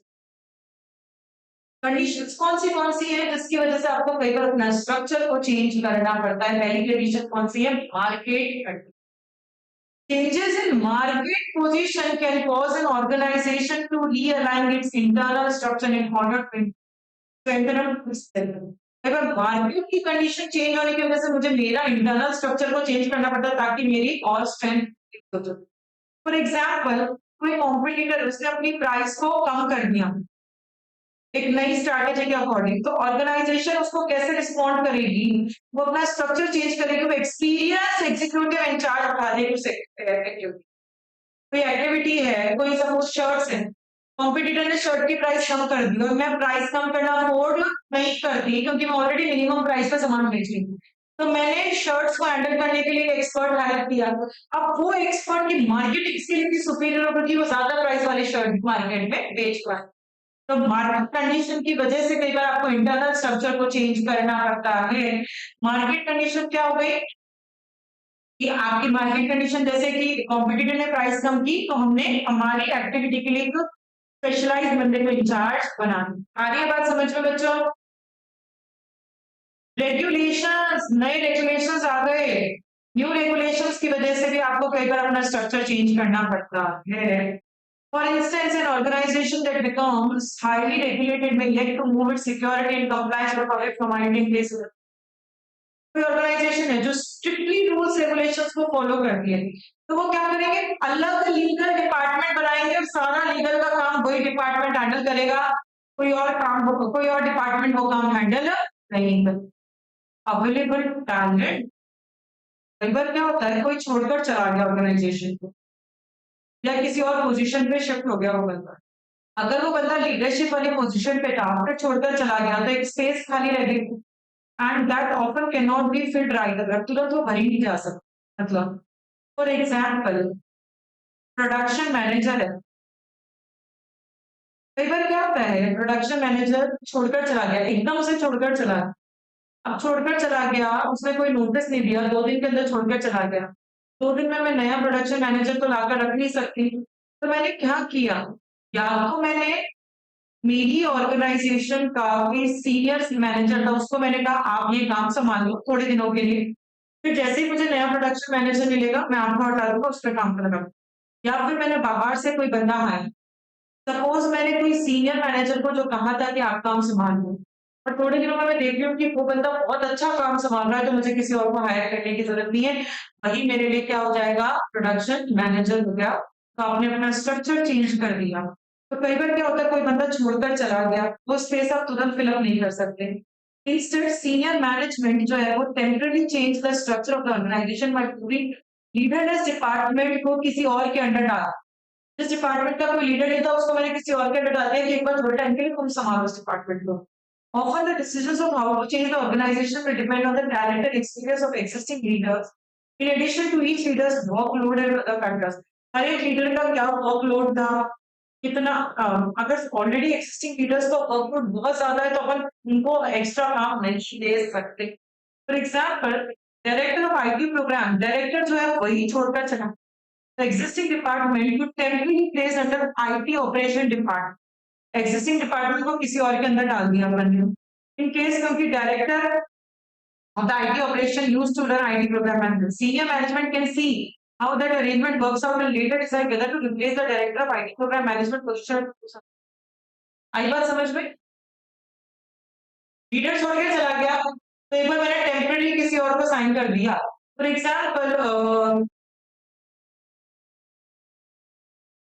एग्जाम्पल जैसे कई बार क्लास मॉनिटर्स होते हैं, एक क्लास मॉनिटर है वो आज छुट्टी पे है, पर मुझे क्लास को ध्यान रखवाना है, तो मैंने पर्सन बी को कहा कि तुम आज इस क्लास का मॉनिटर करोगे। 3-4 दिन तक वो बंदा छुट्टी पे था, 3-4 दिन तक बी ने उसको मॉनिटर किया, टेम्पररी मॉनिटर करवा रही हूँ मैं 3 20। फिर 3-4 दिन बाद मैं देख रही हूँ कि बी अगर अच्छा काम कर रहा है तो मैं ए को दोबारा मॉनिटर नहीं रखूंगी, अदरवाइज मैं कोई और बंदा ढूंढूंगी जिसको मैं मॉनिटर रख सकूं। अवेलेबल टैलेंट अगर नहीं है तो आपके पास एक्सिस्टिंग टैलेंट से कई बार आप काम चलाने की कोशिश कर देते हैं। तो ये 3 रीजंस होते हैं जिसकी वजह से आप अपनी ऑर्गेनाइजेशन का स्ट्रक्चर चेंज कर सकते हैं। पहली कंडीशन क्या थी, market condition. Market condition change हो गई तो आपको इंटरनल स्ट्रक्चर चेंज करना पड़ रहा है। फॉर एग्जाम्पल, कॉम्पिटिटर ने प्राइस कम कर दी, तो मैंने कोई स्पेशलाइज बंदा हायर किया मेरे डिपार्टमेंट को हैंडल करने के लिए। सेकंड क्या था बच्चों, रेगुलेशंस। कि रूल्स रेगुलेशंस में कुछ भी चेंज हुआ, अगर मैं बहुत स्ट्रिक्ट फॉलो करती हूँ रूल्स रेगुलेशंस को, तो मैंने एक डिपार्टमेंट ही बना दिया जो सारे रूल्स रेगुलेशंस का काम कर रहा है। थर्ड क्या था बच्चों इसके अंदर, अवेलेबल टैलेंट। कोई लीडर छोड़ के चला गया तो जो एक्सिस्टिंग टैलेंट है उसको मैंने कहा कि तुम ये डिपार्टमेंट संभालो, फिर थोड़े टाइम बाद अपन देखेंगे कि वही बंदा अच्छा काम कर रहा है या मुझे कोई नए बंदे को हायर करने की जरूरत। Individual roles and responsibilities. Several roles and responsibilities fall upon all individuals throughout the organization. Executive management organisation में कौन होता है और क्या करता है, ये सबसे सीनियर मैनेजर है। इसका काम क्या है, ऑर्गेनाइजेशन का मिशन बनाना, ऑब्जेक्टिव, गोल, पॉलिसी को डिसाइड करना। वो किसके रिस्पॉन्सिबल है, सिक्योरिटी पॉलिसी बनाने के लिए, असेट्स को प्रोटेक्ट करने के लिए। जो एग्जीक्यूटिव मैनेजर होता है वो इन सारे कामों के लिए जिम्मेदार होता है। ओनर कौन होता है, ओनर जो असेट्स का ओनर है। ओनर जिम्मेदार किसके लिए होता है, असेट्स की इंटीग्रिटी को मेंटेन करने के लिए। वो डिसाइड करेगा कि कौन बंदा उस असेट को एक्सेस कर सकता है और कौन नहीं कर सकता। ओनर ही आपकी सब चीजों को डिसाइड कर सकता है। इतना असेट इंफॉर्मेशन है तो ओनर रिस्पॉन्सिबल है कि कौन एक्सेस कर सकता है और कौन चेंज कर सकता है। मैनेजर कौन है, मैनेजर किसके लिए रिस्पॉन्सिबल होता है कि जो उसको पॉलिसी प्रोसीजर्स मिल रही है वो अपने स्टाफ को समझाए कि अपन लोगों को इस पॉलिसी और इस प्रोसीजर पे काम करना है। वो स्टाफ मेंबर कैसा काम कर रहे हैं कैसा नहीं उसके लिए वो जिम्मेदार होता है मैनेजर। और यूजर कौन होता है, आप और हम जैसे लोग जो यूज करते हैं असेट को in the performance of their job duties. अपना काम करवाने के लिए किसी भी असेट का जो लोग यूज में लेते हैं वो यूजर होते हैं। यूजर किसके लिए जिम्मेदार होता है कि कैसे वो असेट को यूज में लेगा एंड किसी और को अलाउ नहीं करना कि कोई और उसके नाम पे वो असेट काम में ले। अर्पिता के नाम पे कोई और मेरा लैपटॉप को काम में ना लेने, ये जिम्मेदारी किसकी है, यूजर की होती है। यूजर रिस्पॉन्सिबल अपनी ड्यूटीज को लॉफुली फुल करना एंड सारी पॉलिसीज के अकॉर्डिंग काम करने के लिए यूजर जिम्मेदार है। तो कौन बंदा किसके लिए जिम्मेदार है, एग्जीक्यूटिव मैनेजमेंट कौन है, सीनियर मैनेजर है। क्या जिम्मेदारी है उसकी, vision, mission, objectives, policies, asset safeguarding सारी जिम्मेदारियां उसकी। फिर ओनर कौन है? असेट का ओनर, उसकी क्या जिम्मेदारियां हैं कि कौन बंदा किस असेट को एक्सेस कर सकता है। अगर असेट इंफॉर्मेशन है तो वो बताएगा कौन एक्सेस कर सकता है और कौन चेंज कर सकता है। मैनेजर कौन है? उसकी क्या जिम्मेदारी है कि स्टाफ कैसा काम करेगा, वो जिम्मेदारी मैनेजर की है कि पॉलिसी प्रोसीजर्स को स्टाफ कैसे एग्जीक्यूट। यूजर कौन है? जो यूज में ले रहा है असेट्स को, उसकी क्या जिम्मेदारी है कि उसके नाम पे कोई और काम में ना ले असेट्स को, तो सारा काम लॉफुली फॉलो करे एंड ऑर्गेनाइजेशन की पॉलिसीज को फॉलो अप। तो किसकी क्या जिम्मेदारी है? उसमें 4% के बारे में मैंने बताया, executive management, owners, managers and user, ये आप लोग बता सकते। Job titles and job description, ये टॉपिक अपन नहीं पढ़ेंगे, पूरा काटना काम का नहीं। नेक्स्ट टॉपिक अपन पढ़ेंगे सेग्रीगेशन ऑफ ड्यूटी, स्टार्ट करेंगे।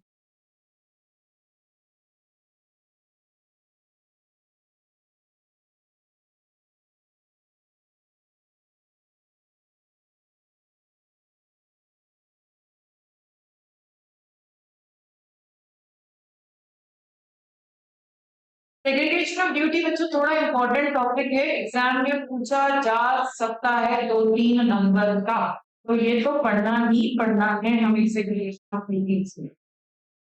किसी भी चैप्टर का वो पूछ ले सेग्रीगेशन ऑफ ड्यूटी, अगर 3 नंबर का पूछ रहा है तो ये पूरा छाप कर आ सकते हैं। इसमें एग्जाम्पल्स नहीं है सेग्रीगेशन ऑफ ड्यूटीज के, वो हम अच्छे से लर्न कर ले हैं, ठीक है। सेग्रीगेशन ऑफ ड्यूटी का मतलब क्या होता है? शाम को बांटना, कि कोई भी एक बंदा सारे काम ना करे, कोई भी एक बंदे के पास सारे प्रिविलेजेस ना हो। अगर एक ही बंदे के पास सारे प्रिविलेजेस है तो अनऑथराइज्ड एक्टिविटी, फ्रॉड, मैनिपुलेशन होने के चांसेस बहुत ज्यादा हो जाते हैं। Segregation of duty control, preventive detective control should be put into place to manage segregation of duties matter. Preventive detective controls आपको लगानी चाहिए ये देखने के लिए कि काम बटा हुआ है या नहीं है। प्रिवेंटिव डिटेक्टिव मैनुअल भी हो सकते हैं when it comes to unwanted combination of access between different, तो ये काम का नहीं है। कुछ एग्जांपल्स है सेग्रीगेशन ऑफ ड्यूटी कंट्रोल्स के, क्या क्या एग्जांपल? पहला एग्जांपल है ट्रांजैक्शन ऑथराइजेशन। जैसे बैंक्स में होता है, अपन ने लोन वाला प्रोसीजर पढ़ा, लोन देने की परमिशन, सैंक्शन करने की परमिशन एक ही बंदे के पास होनी चाहिए, नहीं? वहां कितने सारे ऑफिसर्स थे, एक बंदे ने तो सिर्फ और सिर्फ मेरे से क्या मांगा था, मेरा केवाईसी फॉर्म मांगा, दूसरे ने सिर्फ मेरी क्रेडिट लिमिट को चेक किया, तीसरे ने मेरे आरटीआर को चेक किया, चौथे ने मुझे जनरेट करके दिया कि आपको इतने का हम लोन दे सकते हैं, ये टर्म्स एंड कंडीशन। तो एक बंदा रिस्पॉन्सिबल नहीं होना चाहिए, ट्रांजेक्शन को ऑथराइज करने के लिए मल्टीपल लोग इन्वॉल्व होने चाहिए। अगर कोई भी ट्रांजेक्शन ऑथराइज करना है तो नहीं, अनऑथराइज एक्सेस होने के चांसेस हो जाते हैं। Information system can be programmed or configured to require 2 or more person to approve certain transactions. 2 या 2 से ज्यादा लोग इन्वॉल्व होने चाहिए किसी भी ट्रांजेक्शन के अप्रूवल के लिए। अपन देखते हैं कि मैनेजर चाहिए, अगर लार्ज ट्रांजेक्शन या रिफंड, बहुत बड़ा रिफंड चाहिए तो उसके लिए किसके साइन चाहिए? मैनेजर के। बाकी छोटे मोटे काम तो आपका स्टाफ भी कर सकता है। ट्रांजेक्शन किसी क्राइटेरिया को मीट कर रहा है तो उसके लिए मैनेजर का अप्रूवल होने की जरूरत। 50,000 तक डेली जमा करा सकते हो, ये अलाउ। अगर मैं 50,000 से ज्यादा जमा करवाना चाहती हूँ, निकालना चाहती हूँ, तो उसके लिए मुझे सीनियर मैनेजर की अप्रूवल की जरूरत है। तो एक ट्रांजेक्शन को ऑथराइज करने की एक बंदा नहीं, एक से ज्यादा बंदे रिस्पॉन्सिबल होने चाहिए, इन्वॉल्व होने चाहिए, तभी आपकी गलती होने के चांसेस कम हो। Strict custody of high value, तो जो लॉकर कभी किसी ने एक्सेस किया है, पता है कैसे होता है एक्सेस? देखो क्या होता है लॉकर में, सपोज मेरा लॉकर है, तो मेरे लॉकर की चाबी जो है वो मेरे पास है, पर उसी लॉकर की 2 चाबियां होंगी, एक मेरे पास होती है और एक मैनेजर के पास। मैं सिर्फ मेरी चाबी से लॉकर नहीं खोल सकती, मैनेजर सिर्फ खुद की चाबी से लॉकर नहीं खोल सकता, दोनों को एक साथ चाबी लगानी पड़ती है, फिर वो जाकर लॉकर आपका ओपन। तो जो हाई वैल्यू सेंसिटिव आइटम्स होते हैं उनकी कस्टडी एक से ज्यादा लोगों के पास होनी चाहिए। अगर सिर्फ मेरे पास चाबी है और कोई चोरी करके ले गया तो मेरे लॉकर में जो डेटा सामान लगा है वो चोरी हो सकता है।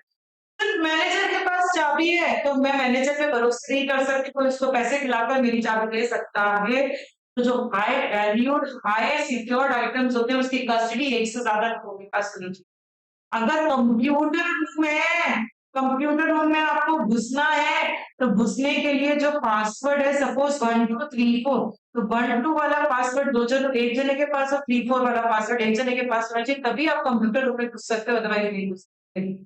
अभी लेटेस्ट में एक मूवी आई थी पठान, आप लोगों ने देखी है नहीं देखी पता नहीं। उसमें वो दीपिका पादुकोण और जो शाहरुख खान वहां जाकर चोरी करते हैं, उनको वो जो चुरानी थी, क्या जो भी एनर्जी जो चुरानी थी, कुछ भी क्या था जो भी चुराना, वो चोरी करने का जो पासवर्ड था उसको ओपन करने का, वो दो अलग लोगों के पास पासवर्ड था, और दोनों अलग लोग भी अलग अलग डायरेक्शन में थे कि कोई भी बंदा लोगों के साथ एक साथ चुरा कर काम नहीं कर सकता था। तो ये यही कह रहे हैं कि जो हाई वैल्यू सेंसिटिव आइटम होता है उसकी कस्टडी सिर्फ एक के पास नहीं होनी चाहिए, उसकी कस्टडी एक से ज्यादा लोगों के पास होनी। Assets of high importance or value can be protected using various means of split custody. For example, कोई पासवर्ड है, हाई वैल्यूड एसेट्स, उसको स्प्लिट कर दो दो हाफ्स में, पहला हाफ दो पर्सन के पास है और दूसरा हाफ भी दो पर्सन के पास है, तो कोई भी सिंगल बंदे के पास पूरा पासवर्ड है ही नहीं है। बैंक्स इस तरीके की चीजें काम में लेते हैं, जो बहुत सेंट्रल वर्ड से वर्ड कॉम्बिनेशन जहां बैंक का पैसा रखा रहता है, बैंक वहां पे कस्टडी को स्प्लिट कर देते हैं, दो या दो से ज्यादा लोग चाहिए। अगर आपको जहां बैंक का पैसा लगा उसको ओपन करना है तो उसके लिए दो या दो से ज्यादा लोगों की जरूरत। नेक्स्ट क्या है यहाँ पे, work flow. Applications that are flow enabled can use a second level of approval before certain high value, high sensitive activities active. अगर हाई वैल्यू का काम कर रहे हो तो आपको एक्स्ट्रा लेवल ऑफ अप्रूवल की जरूरत है। अगर आप दिन में 2 बार पैसा निकाल सकते, तीसरी बार निकालने गई तो सीनियर मैनेजर के अप्रूवल की जरूरत पड़ेगी। पीरियोडिक रिव्यू, आईटी और इंटरनल ऑडिट पर्सनल जो है वो टाइम टू रिव्यू करेगा यूजर के एक्सेस राइट्स को और आइडेंटिफाई करेगा कोई इश्यू तो नहीं आ रहा ना, एसओडी में कोई इश्यू तो नहीं आ रहा। मैंने आपको काम दे रखा था, आपको डेटा को सिर्फ इंसर्ट करना है, तो क्या आपको कोई दिक्कत तो नहीं आ रही ना इंसर्ट करने में, कहीं आपको कोई परमिशन मिल नहीं रही हो, कहीं आप एक्सेस नहीं कर पा रहे हैं कोई चीज को इंसर्ट करने की, तो जो मेरा इंटरनल डिपार्टमेंट है वो टाइम रिव्यू करेंगे कि कोई ऐसा नहीं कोई इश्यू नहीं आ रहा है। The access privilege for each workers can be compared against और आपको जो काम दिया था वो काम कर पा रहे नहीं कर पा रहे, और अगर इशू आ रहा है, एसओडी के अंदर इशू आ रहा है तो उसको हमें कैसे कम करना है। कम करने के लिए ये दो चीजें हैं, पहला है रिड्यूस एक्सेस प्रिविलेज। आप क्या कर दो, जो आपको प्रिविलेजेस दी लगी थी जिसकी वजह से इशू आ रहा था उसको मैंने कम कर दिया। मैंने आपको डेटा को एंटर करने की परमिशन दी, बट एंटर करने के लिए सारा डेटा देखना पड़ेगा और कोई डेटा ऐसा जो मैं आपको नहीं दिखा सकती, तो मैंने आपकी जो परमिशन थी वो मैंने कम कर दी। रिड्यूस कर दो जिसकी वजह से कॉन्फ्लिक्ट हो रहा है। Introduce a new mitigating method. कई बार क्या होता है कि पर्सन को वो प्रिविलेज चाहिए ही चाहिए, उसके बिना वो काम नहीं कर सकता, जिसकी वजह से कॉन्फ्लिक्ट आ रहा है, उस चीज को वो छोड़ नहीं सकता, तो आप नए तरीके ढूंढो, नए प्रिवेंशन डिटेक्शन काम करो, मिटिगेटिंग कंट्रोल्स ढूंढो, ताकि examples of mitigating controls include increased logging of record the action of person। आप जो पर्सन जो भी काम कर रहा है उसकी लिस्ट बहुत डिटेल में मेंटेन करो, स्कोर इंप्रूव करो, एक्सेप्शंस को जनरेट करो, फाइंड आउट करो क्या इश्यूज आ रहे हैं, उनको रिकंस्ट्रक्ट करने की कोशिश करो। ये अपने एग्जांपल्स पढ़ लिए एसओपी के। पहला एग्जांपल क्या पढ़ा बच्चों, ट्रांजैक्शन ऑथराइजेशन। ऑथराइजेशन एक बंदे के पास नहीं एक से ज्यादा लोगों के पास होना चाहिए। एग्जांपल रोल का एग्जांपल दे सकते हो, इसमें एग्जांपल का बोल सकते हो। नेक्स्ट क्या था, सब्जेक्ट कस्टडी। तो हाई वैल्यू सेंसिटिव आइटम उसकी कस्टडी एक जने के पास नहीं उससे ज्यादा पास। पासवर्ड, पहला पासवर्ड दो जनों के पास, सेकंड नाम दो जनों के पास, किसी एक के पास पूरा पासवर्ड। फिर नेक्स्ट वर्क, अगर एक लिमिट से ज्यादा का काम करने की कोशिश कर रहे हो तो हायर लेवल की अप्रूवल की जरूरत है। नेक्स्ट क्या है आपका रिव्यू, तो आपका इंटरनल डिपार्टमेंट वो टाइम टाइम रिव्यू करेगा, आपको एसओडी में कोई कॉन्फ्लिक्ट तो नहीं आ रहा, और अगर आ रहा है तो उसको कम कैसे करेंगे, या तो हम रिड्यूस कर देंगे, हम जिस वजह से कॉन्फ्लिक्ट आ रहा था उस परमिशन को कम कर देंगे, नहीं तो कई बार उसको रिटेन करना जरूरी है, इसके बिना उसका काम नहीं हो सकता, वो अपना चीज को हटा नहीं सकता। तो नए मिटिगेटिंग कंट्रोल्स, मतलब जो वो बंदा काम कर रहा है उसकी और डेप्थ में लिस्ट मेंटेन करो। लिस्ट मेंटेन करो, एक्सेप्शंस कुछ आ रहे हैं उसको रिपोर्ट करो, रिकंसाइल करने की कोशिश करो, ये सारे काम आपको। ये जो 2 पॉइंट्स है ये थर्ड वाले के अंदर के 2 पॉइंट्स आ रहे हैं ना समझ में? थर्ड वाला जो एग्जांपल है उसी के अंदर के 2 सब पॉइंट्स है कि अगर इश्यू आया तो ऐसे सॉल्व करना है। और लास्ट पॉइंट यही कह रहा था इश्यू आ सकता है, इश्यू आया तो कैसे सॉल्व। समझ में आ गया एसओडी क्या होता है, एसओडी कंट्रोल्स के एग्जांपल्स और उसको कैसे अपन डील करेंगे। अब अपना क्या रह गया, इसको स्टार्टिंग का ये करना और सिंक्रोनस अटैक्स।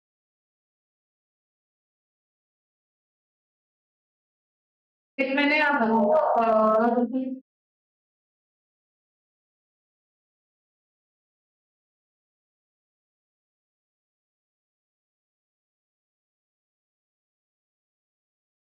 घंटा हो गया, एक छोटा सा टॉपिक बाकी है, कर लो एक एक करने की। मैडम क्या बोर्ड पे प्ले करानी है? उसको मैं लेक्चर के लिए 5 मिनट का नहीं टॉपिक है, मेरे पास 5 मिनट मतलब पेज पे ढूंढने तो एक वो भी थे कुछ मैंने कंट्रोल्स का शायद स्टार्टिंग का एक दो तीन लाइन जो बात की लिमिटेशन थी। एक तो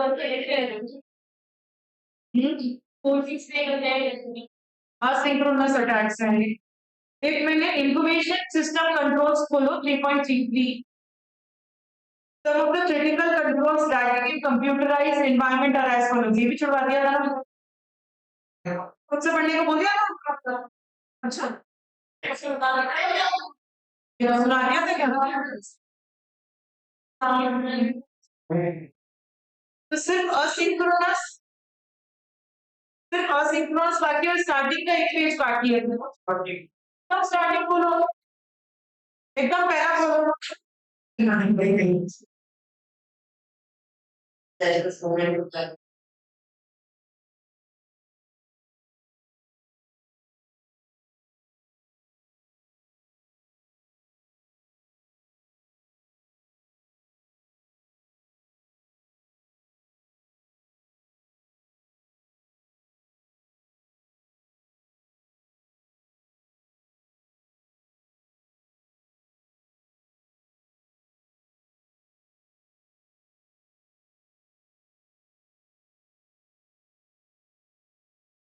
इंफॉर्मेशन ये एक नंबर में वो पूछ सकते हैं।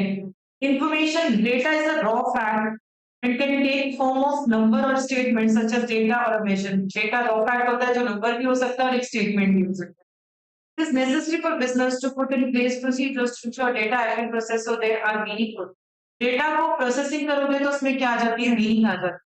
This requires a process that is used to produce information।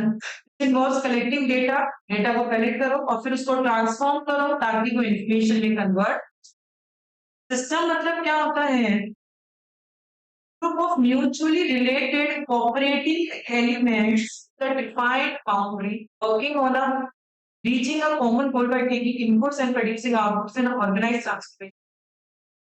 Mutually related मतलब सेम तरीके का काम अपन कर रहे हैं, तो इनपुट लेते हैं उसको ट्रांसफॉर्म करते हैं फिर आउटपुट जनरेट कर लेते हैं, उसे क्या कहते हैं, सिस्टम कहते हैं।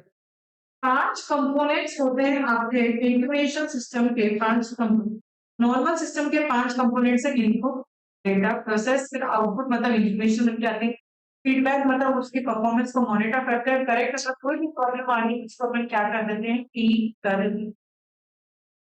इंफॉर्मेशन सिस्टम क्या होती है, इज अ कॉम्बिनेशन ऑफ जो इसके कंपोनेंट्स है, people, hardware, software, communication device, network, data issues that process can be storing, retrieving, transforming information, data information for a specific purpose। System को input चाहिए, user से मिलता है, फिर वो प्रोसेस किया जाता है, फिर उसका आउटपुट जनरेट होता है और फिर उस आउटपुट को भेज दिया जाता है नेटवर्क पे, नेटवर्क के थ्रू आउटपुट को भेज दिया जाता है, उसका फीडबैक लेने के आउटपुट को भेज दिया।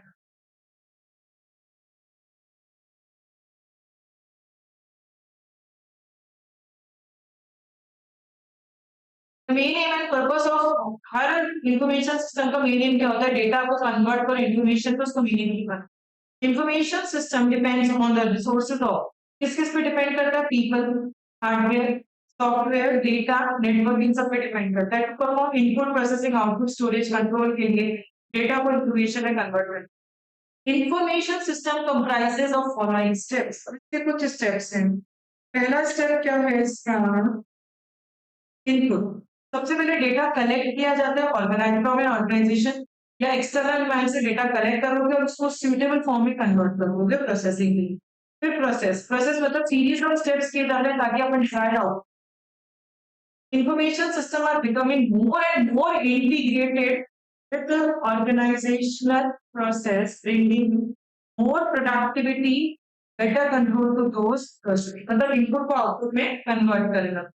टेक्नोलॉजी अपन काम में लेते हैं प्रोसेस को मैनेज और इम्प्रूव करने के लिए विद इन द कंपनी और एक्सटर्नली विद द सप्लायर्स, इन सबको अपन अच्छी इंफॉर्मेशन दे सकते हैं। Output information stored for future use और यूजर को दे दिया जाता है। Feedback, after from these activities information system also needs feedback चाहिए उसको, that is returned to appropriate members of the enterprise to help them to evaluate any mistake. क्या गलती है तो हमें पता चल जाएगा, तो इनपुट के टाइम पे हम उसको दोबारा से सुधार सकते हैं। इसी में स्टेप्स में बच्चों एक पॉइंट और जुड़ गया है अपने 3 लाइनों का पॉइंट्स है, लिख लीजिए। स्टोरेज, आउटपुट के बाद फोर्थ पॉइंट है स्टोरेज, फिफ्थ पॉइंट है फीडबैक। ये स्टेप्स है, पहला point, second point, third point, फिर फोर्थ पॉइंट में आप लोग लिख लो स्टोरेज और फिफ्थ पॉइंट आपका हो जाएगा feedback. The storage of data,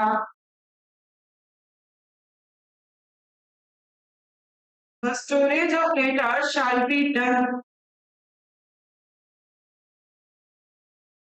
The storage of data shall be done at the most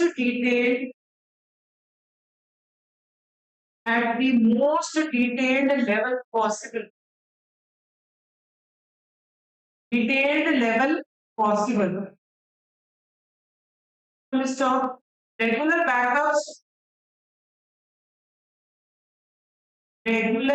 backups should be stored. Regular backups should be stored in geographically different locations. Regular backups should be stored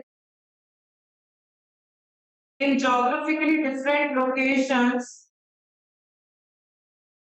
to avoid impact on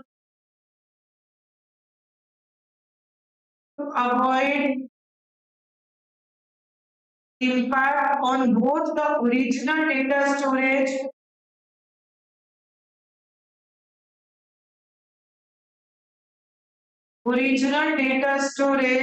and the backup data storage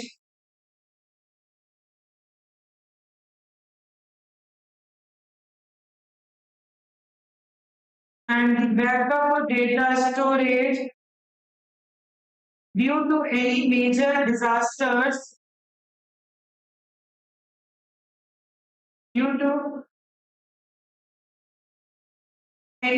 disasters such as flooding or fires, etc.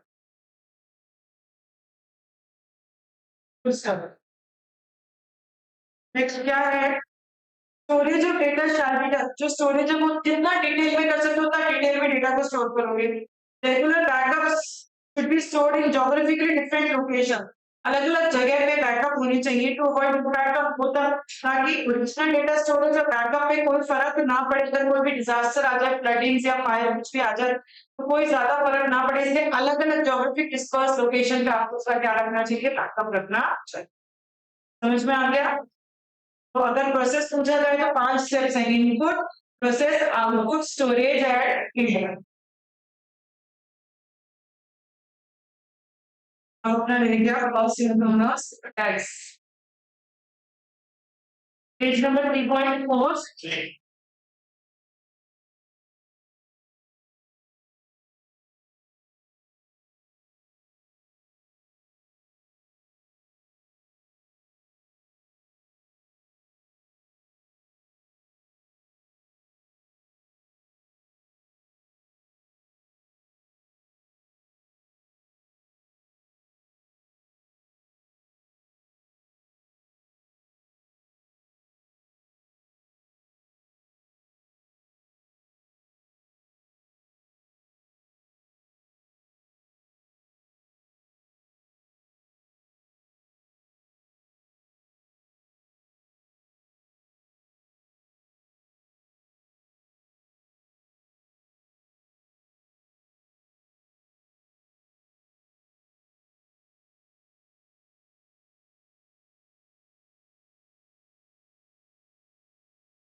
Asynchronous attacks अगर इन asynchronous मतलब जब data transmit हो रहा है एक जगह से दूसरी जगह जा रहा है, ड्यूरिंग द ट्रांसमिशन अगर कोई डेटा को नुकसान पहुंचा दे, अगर नेटवर्क के मतलब रास्ते में ही डेटा पे नुकसान हो जाए, वो पहुंचा नहीं है, रास्ते में कुछ नुकसान हो गया ड्यूरिंग द ट्रांसमिशन, अगर नेटवर्क को हार्म हो गया, टेलीकम्युनिकेशन को हार्म हो गया, तो वो सब अपन किसके अंदर देखते हैं, असिंक्रोनस अटैक्स में वो सब अपन देखते हैं। Asynchronous attacks, they occur in many environments where data can be moved asynchronously across telecommunication line. Data that is waiting to be transmitted are liable to unauthorized access called asynchronous attack.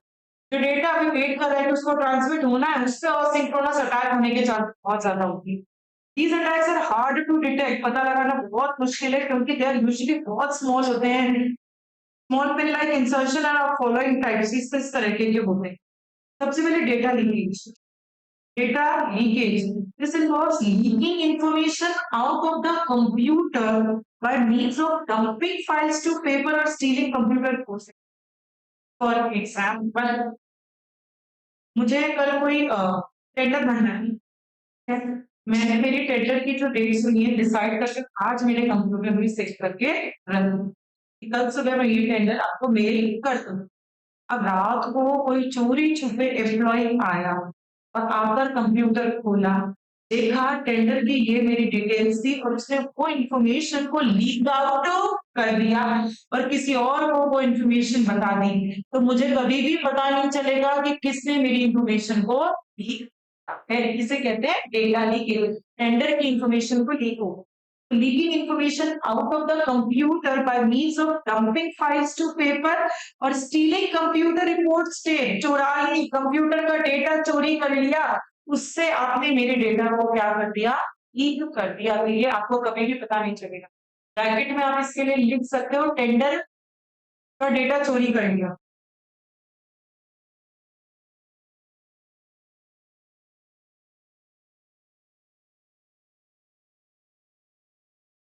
Subversive attacks, subversive क्या था, hackers, तो hackers hack करते हैं उसे subversive attacks कहते हैं अपन। Subversive attacks, these can provide intruders with important information about messages being transmitted, and the intruder may attempt to violate the integrity of some components in the subsystem. मतलब subversive attack हो सकता है कि intruder जो है, intruder, these can provide intruder with important information about messages being transmitted. कौन सा message आप ट्रांसमिट करने वाले हो, वो इंट्रूडर को पता चल गया। Intruder attempt to violate the integrity of some components in the subsystem. For example, person A अपना टेंडर भर रहा है टेंडर कंपनी को, उसने कहा मेरी रेट 25 रुपीज का पर पीस में बेचूंगा, ये मैंने टेंडर में लिखा। अब रास्ते में बीच में कौन बैठा था, यहाँ पे हैकर बैठा था, उस हैकर ने इसके डेटा को चेंज कर दिया, 25 की जगह क्या कर भेज दिया 30, और फिर वो मुझे टेंडर नहीं मिला और मैं कभी समझ ही नहीं पाई कि मुझे टेंडर क्यों नहीं मिला। क्यों? क्योंकि इंट्रूडर आया और उसने मेरे मैसेज को बीच में क्या कर दिया, चेंज कर दिया। इसे क्या कहते हैं, सबवर्सिव अटैक्स कहते हैं। जानबूझकर हैकर ने मेरे डेटा को चेंज कर दिया। इस तरीके से कुछ कर लो, ये आपकी टेंडर कंपनी हो गई कि आप टेंडर की डेट भर रहे थे और बीच में ही हैकर ने उस डेट को चेंज कर भेज दिया। तो सबवर्सिव अटैक, इंट्रूडर को इंपॉर्टेंट इंफॉर्मेशन मिल गई, मैसेज बीइंग ट्रांसमिटेड, जो ट्रांसमिट हो रहा है, एंड इंट्रूडर वायलेट कर सकता है इंटीग्रिटी, इंटीग्रिटी मतलब उसकी कंसिस्टेंसी को इंट्रूडर ने चेंज कर दिया। Wire tapping, this involves spying on information being transmitted over communication link. Spy मतलब बच्चों, स्पाई मतलब चोरी से सुनना, उसे स्पाई मतलब चोरी से कुछ भी देखना, चोरी से सुनना, उसे स्पाई कहते हैं। तो एक मूवी थी राजी, आलिया भट्ट की, वहां पे वो क्या करती थी, टेलीकम्युनिकेशन लाइन को वो लोग टैप कर लिया और वो चोरी से सुनती थी बातें कि कौन किससे क्या बातें कर रहा है। तो यहाँ पे क्या हो गया, अगर आप फोन पे किसी को बता रहे हो कि मेरी टेंडर की रेट्स हैं, तो बीच में किसी ने आपके रेट्स को चोरी कर लिया, उसे क्या कहते हैं, वायर टैपिंग। तो पुलिस वाले नहीं कर लेते क्या, आपके फोन को टैग कर लेते हैं और फिर जो आप किसी से बातें करते हो तो फिर वो लोग उस बातों को सुन लेते हैं कि आप किससे क्या बातें कर रहे हो। तो स्पाई कर रहे information being transmitted over communication network. Last है इसके अंदर that is piggy banking.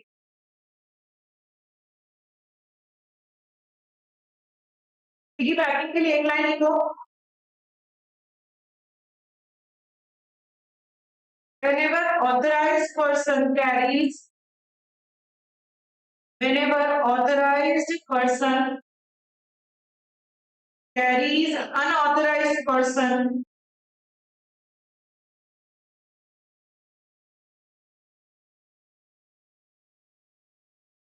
whenever authorized person carries unauthorized person unknowingly whenever authorized person carries unauthorized person unknowingly। देखो क्या हुआ, कंप्यूटर रूम में घुसने के लिए मुझे मेरे फिंगरप्रिंट मेरे आई रेटिना की जरूरत थी। फॉर एग्जाम्पल अब मैंने कंप्यूटर आई रेटिना दिखाया मेरा मेरा बायोमेट्रिक दिखाया और मुझे एंट्री करने की परमिशन मिल गई। मुझे नहीं पता था कोई बंदा अनऑथराइज बंदा चोर मेरे ऊपर नजर रख रहा है, मुझे बिल्कुल भी नहीं पता था। और मेरा कंप्यूटर रूम का जो डोर है वो 30 सेकेंड्स के लिए ओपन रहता था घुसने के बाद।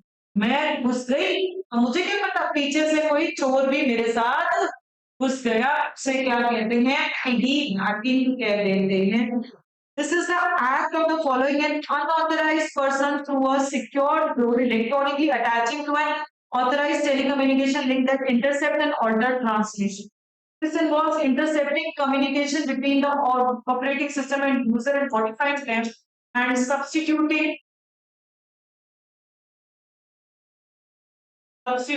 the new messages, नए messages को नए messages से substitute कर दिया, modify कर दिया डेटा। तो क्या हो गया यहाँ पे, फॉलोइंग इन अनऑथराइज्ड पर्सन, आपने अनऑथराइज्ड बंदे को फॉलो किया थ्रू अ सिक्योर डोर से ही शोर घुसा, electronic attaching to an authorised telecommunication link के थ्रू वो एंटर किया, दैट इंटरसेप्ट्स और ऑल्टर ट्रांसमिशन, और फिर उसने चीजों को चेंज कर दिया। Intercepting communication between the operating system और यूजर, जो बातें कर रहे हैं उसने अनऑथराइज्ड बंदे ने उसको चेंज कर दिया, या फिर मॉडिफाई कर दिया या सब्स्टिट्यूट कर दिया, नए मैसेजेस से उस मैसेज को क्या कर दिया, सब्स्टिट्यूट। सपोज यूजर तो कह रहा था कि मुझे क्या करके दो 2+2 ऑपरेटिंग सिस्टम को बोला था, पर क्योंकि अनऑथराइज बंदा आ चुका है मुझे पता नहीं चला कि वो आ चुका है, वो क्या बोल रहा है 4+5 करके दो, तो ऑपरेटिंग सिस्टम हर बार क्या करेगा, आंसर 9 देगा। अब मैं 10 बार कर रही हूँ, 10 बार आंसर 9 दे रहा है, मुझे समझ ही नहीं आ रहा कि वो गलत क्यों काम कर रहा है। तो मैंने क्या सोचा, मेरा ऑपरेटिंग सिस्टम खराब हो गया, मेरा ये चीज खराब हो गई, इसको छोड़कर मैं नए सिस्टम पे काम करना शुरू कर दूंगी, जो भी है, तो वो मैं ढंग से काम एग्जीक्यूट नहीं कर पाऊंगी। इसे कहते हैं पिगी बैकिंग कह देते हैं। इसकी एमटी लिख सकते हो आप लोग, असिंक्रोनस अटैक की। पिगी ने डेटा को पिगी ने डेटा को पिगी ने डेटा को वायर से लपेट लिया।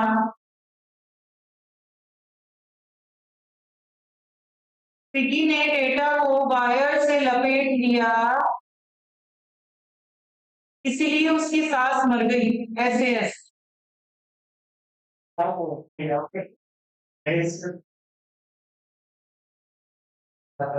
पिगी ने डेटा को वायर से लपेट लिया, इसीलिए उसकी सांस एस मर गई। पिगी को अंडरलाइन कर लो, डेटा को अंडरलाइन कर लो, वायर को अंडरलाइन कर लो, और एस मतलब सबवर्सिव। सबवर्सिव अटैक जो पड़ा था, जानबूझकर हैकर ने अटैक कर दिया। एस मतलब सबवर्सिव, लिख लो चाहे भूल जाओगे। एस का मतलब क्या है, सबवर्सिव।